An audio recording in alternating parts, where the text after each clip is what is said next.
साथियों से मेरा निवेदन है कि आप मेरे साथ आइए, अब एक जगह तैयार होगी। भूपेंद्र सिंह हुड्डा ने बयान दिया था कि आदमपुर को बड़ौदा की तरह बना देंगे। भाई मारला सांसद दिखेगा, अरे संसद में ही बन गए।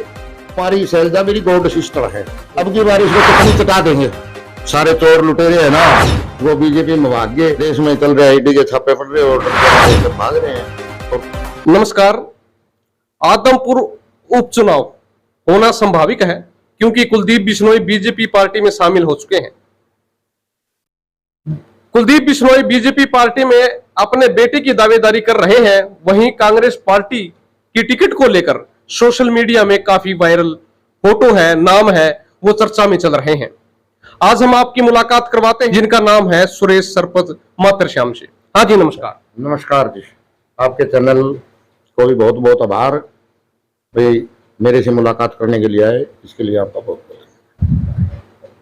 कुलदीप बिश्नोई बीजेपी पार्टी में शामिल हो गए, आपका क्या विचार है? क्या कारण है कि कुलदीप बिश्नोई को बीजेपी पार्टी में शामिल होना पड़ा? जो तो सारे देश में चल रहे आईडी के छापे पड़ रहे और डर के मारे सब भाग रहे हैं। और कांग्रेस में आखिरी में करीम बचनी है, और कांग्रेस में आखिरी में करीम बचनी है, और बच गई। सारे चोर लुटेरे है ना, वो बीजेपी में भाग गए और यहाँ कांग्रेस में रह गई, वो करीम करीम बच गई। अब मोदी जी ने एक नारा दिया था पिछले इलेक्शन में, बोलिया हम गरीब जनता को 15-15 लाख रुपए देंगे। मैं कांग्रेस की तरफ से कहता हूं, कांग्रेस पार्टी हमारी पार्टी की तरफ से हम देंगे 15-15 लाख रुपए, क्योंकि सारे चोर लुटेरे बीजेपी में चले गए और उनके छापे पड़वाएंगे। उनका सारा धन है। मोदी जी तो कहते स्विट्जरलैंड से लाएंगे, मोदी जी तो कह रहे थे स्विट्जरलैंड से लाएंगे। ये काला धन हिंदुस्तान में ही पड़ा है। वो ले आके गरीबों को 15-15 लाख रुपए कांग्रेस पार्टी देगी जब आएगी। तो कुलदीप जी तो उससे डरते, ईडी के छापों से डरते। वो आपने इसमें सोशल मीडिया पर देख रहे होंगे, रेणुका जी भी वहाँ कहाँ वो वैष्णो देवी में जाने का प्लान बना रही थी, तो ये जाने का इरादा था। बात करें आदमपुर उपचुनाव की, तो कुलदीप बिश्नोई जब बीजेपी पार्टी को ज्वाइन कर रहे हैं तो कह रहे थे कि वो भव्य बिश्नोई को खड़ा करेंगे। तो क्या भव्य बिश्नोई आदमपुर उपचुनाव जीतने में सक्षम है आपके विचार से? ऐसा है जी, इन्होंने बार बार आदमपुर क्षेत्र को उपचुनाव में धकेला है और जनता का पैसा बर्बाद कराया है।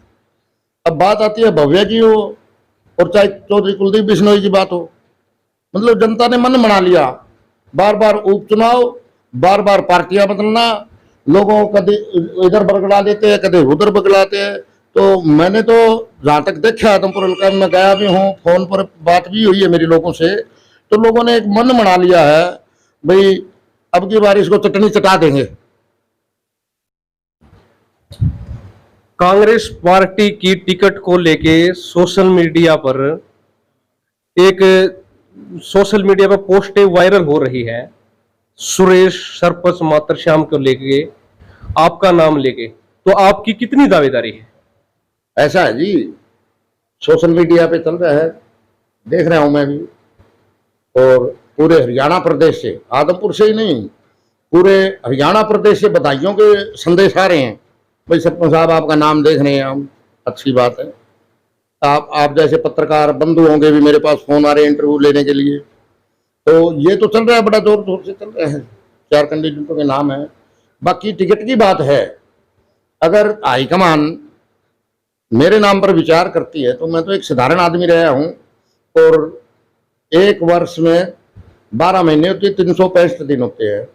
तो मैं तो जनता के बीच रहता हूँ। आदमपुर हमारा पहला ही गांव है, आदमपुर क्षेत्र का, नलवाल का। तो आदमपुर क्षेत्र में ही मैं रहता हूँ तकरीबन।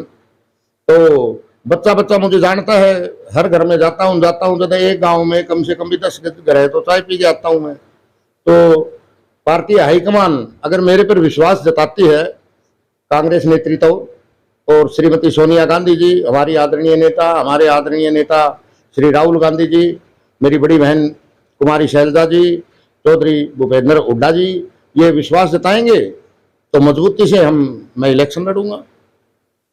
बताया जाता है कि सुरेश सरपंच जो कुमारी शैलजा जी है, उनके गुट के अंदर जो कार्यकर्ता के तौर पे हो या नेता के तौर पे उन गुट के अंदर शामिल है, तो उसके बारे में क्या कहोगे? क्या पार्टी मान के चलो हुड्डा गुट है, अगर दूसरे भी गुट है, क्या पार्टी अगर टिकट देती है तो गुटों में कुछ विरोध प्रदर्शन वगैरह कुछ भी, उसको लेकर क्या कहोगे?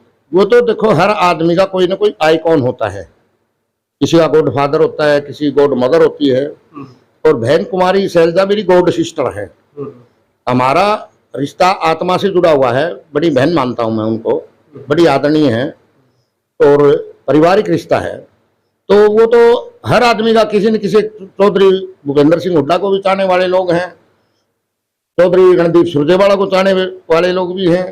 तो वो तो हरियाणा प्रदेश में देखो, अपने अपने क्षेत्र के लोगों को देखो, नेताओं को चाहेंगे लोग। तो मेरी आदरणीय बहन कुमारी शैलजा जी है और मैं बड़ा आदर सम्मान करता हूं उनका। तो गुटबाजी वाली तो ऐसी, देखो बड़े परिवार होते हैं, थोड़ा बहुत तो उनमें होता है, मतलब वो मनभेद नहीं होते, वो मतभेद होते हैं, वो तो हो जाते हैं, ठीक, ये हो जाएंगे। अगर आपको आदमपुर उपचुनाव में टिकट मिलती है तो आपके क्या मुद्दे रहेंगे? मुद्दे तो जैसे सारा देश को दिख रहे हैं, सबसे बड़ा मुद्दा जो है वो महंगाई का मुद्दा है और बेरोजगारी का मुद्दा है। तो आज देखो महंगाई कितनी है, गरीब आदमी 400 रुपये दिहाड़ी है और उसका 500 रुपये खर्चा हो रहा है। तेल कितना महंगा है, दालें कितनी महंगी है, मतलब खान पान की चीजों पर जीएसटी भी लगा दी। ये तो वो जजिया कर लगाया था ना अंग्रेजों ने, वो लगा दिया। खाने पीने की चीजें भी अब ले आएंगे तो शहर से चोरी छुपे लानी पड़ेगी, नहीं कहोगे बिल दो भाई, बिल दे के लानी पड़ेगी। तो ऐसा सिस्टम कर दिया। इससे तो मतलब कई 80-85 साल के बुजुर्ग मिलते हैं, मिला हा तो उन्होंने पूछा, तो मैंने कहा भाई इस राज का तो अंग्रेजा का राज ठीक था, कम से कम उसमें न्याय तो मिला करता, इसमें तो न्याय ही नहीं है, लठ मारे है। आप खेतड़ प्लांट की बात कर लिए, एक राख का मामला था जो गौशाला में देना था, और एक गांव का मामला था छोटा सा, और इस सरकार ने वो मुद्दा राष्ट्रीय लेवल पे उछाल दिया, जहां हमारा एक किसान भाई शहीद भी हो गया। लेकिन एक राख की बात थी, हर चीज बेचने पर उतारू है ये। तो मुद्दे तो शिक्षा का रहेगा, शिक्षा में भी अभी क्या करें, सरकारी स्कूलों को फेल कर रहे हैं भाई, 500 रुपये फीस लगेगी और प्राइवेट में 1100 रुपये देंगे। और महंगाई का मुद्दा है, पानी का मुद्दा है, शिक्षा का मुद्दा है, बेरोजगारी का मुद्दा है, गरीबी का मुद्दा है, कितने मुद्दे गिनाए। बड़ा बुरा हाल है लोगों का, आमजनों का, गरीबों का, किसानों का, महिलाओं का। महिलाएं सुरक्षित नहीं है कहीं भी। आप 80 क्षेत्र में जाइए, इस सरकार ने इतना बुरा हाल कर रखा है। तो एक आदमपुर का ही नहीं, पूरे हरियाणा को तहस नहस करने का मतलब ठेका ठा लिया इस सरकार ने। कुलदीप बिश्नोई कह रहे हैं कि मैं 26 साल का वनवास काटूंगा, इसमें आपका क्या विचार है? वनवास क्या वनवास है? कोई वनवास नहीं है। अगर नेता होता ना, नेता की नीयत और नीति साफ होना पब्लिक के प्रति, तो वनवास क्या है? चौधरी भजनलाल जी के पुत्र रहे हैं कुलदीप जी, उनमें इतनी हिम्मत नहीं है क्या वो आदमपुर का विकास करवा सके, आदमपुर में कोई समस्या ना करवा सके? ये तो लोगों को झूठ बोल के वोट लेने वाली बात है, विकास नहीं होगा। आदमपुर क्षेत्र में मैं गया हूं, आज आप पूरा हरियाणा प्रदेश में घूम ले, आपको कच्चे घर नहीं मिलेंगे, कच्ची गलियां नहीं मिलेगी। और आप आदमपुर क्षेत्र में जाओ, आपको कच्चे घर और कच्ची गलियां मिलेगी, मैंने देखी है। तो वो कुलदीप किसकी मेहरबानी से है? सिर्फ वोट बढ़ाने के लिए। भाई हमारी सरकार नहीं है, अगर दम है ना विधायक में, और वो विधायक भी छोटा आदमी नहीं है, चौधरी भजनलाल का सपुत्र है, 2 बार सांसद रहा है, 4 बार विधायक रहा है, वो आदमी काम नहीं करवा सकता, एक डीसी को फोन नहीं कर सकता। लानत है ऐसी विधायकी पर, मैं लानत मानता हूं उस विधायकी पर। तो वो जो कराया है वो एक प्री प्लान है, जो विकास नहीं हुआ ना वो प्री प्लान है इनका। वोटों को, भाई हमारी सरकार नहीं है, ये भोली भाली जनता को बढ़ो देते हैं, बोले अरे सरकार नहीं है, ले मैं करवाऊं। कोई गली बनवानी है मेरे गांव में, गवांड में, मैं बीडीओ साहब को कह के करवा दूंगा जी, एक ग्रांट दियो, मैं करवा सकता हूं। एक सरपंच लेवल का एक छोटा सा साधारण कार्य करता हूं, ये छोटे छोटे काम तो मैं करवा दूं। और वो एक चौधरी भजनलाल का लड़के की ठप्पा, पूर्व मुख्यमंत्री के, और खुद मतलब इतने बड़े बड़े ओहदों पर रहे हैं, तो क्या मुद्दे उठाएंगे? और मुद्दे क्या, लोकसभा में थे, हम जब इनके साथ थे, हम टेलीविजन पे संसद की कार्रवाई लाइव देखा करते, भाई मारला सांसद दिखेगा, कदे संसद में ही गुन गए, विधानसभा में देखा फोटो आओगी अखबार में, कदे विधानसभा में नहीं गई। तो वो क्या विचार करेंगे, क्या करेंगे? नेता की नीति और नीयत नहीं है काम करने की उनकी। और अब की बार मैं आदमपुर की जनता से विशेष मेरा संदेश है, भाई कई बार मैं मिलता था, भाई क्या करे, घुटन सी महसूस होती थी वहां। तो कई साथी हम बैठ के बातें भी करते थे, भाई जाए तो जाए कहाँ, मेरा रास्ता नहीं था।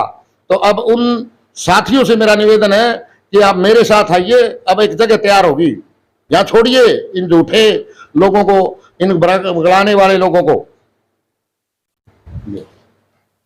भूपेंद्र सिंह हुड्डा ने बयान दिया था कि आदमपुर को बड़ौदा की तरह बना देंगे। ये जो इलेक्शन है आदमपुर, मान के चलो हरियाणा के अंदर इलाहाबाद उपचुनाव हुए हैं और बड़ौदा के अंदर भी हुए हैं। हुड्डा का कहना है कि आदमपुर बड़ौदा की जो है चुनाव लड़ेगी कांग्रेस पार्टी।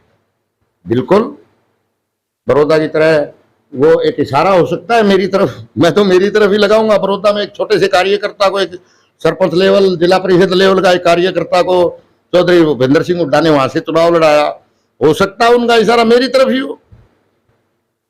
और मैं 26 साल मेरी शानदार, मेरे जीवन के शानदार, जिसमें मैं एक युवा होता था, वो कुलदीप जी को दिए हैं। और वहां मैंने देखा है क्या कमियां हैं और क्या वहां खूबियां हैं। तो उन रणनीतियां मैंने देखी है, उन रणनीतियों हिसाब से अगर हाईकमान मेरे को आदेश देगी तो घेरूंगा और जीतेंगे, वो गढ़ तोड़ देंगे।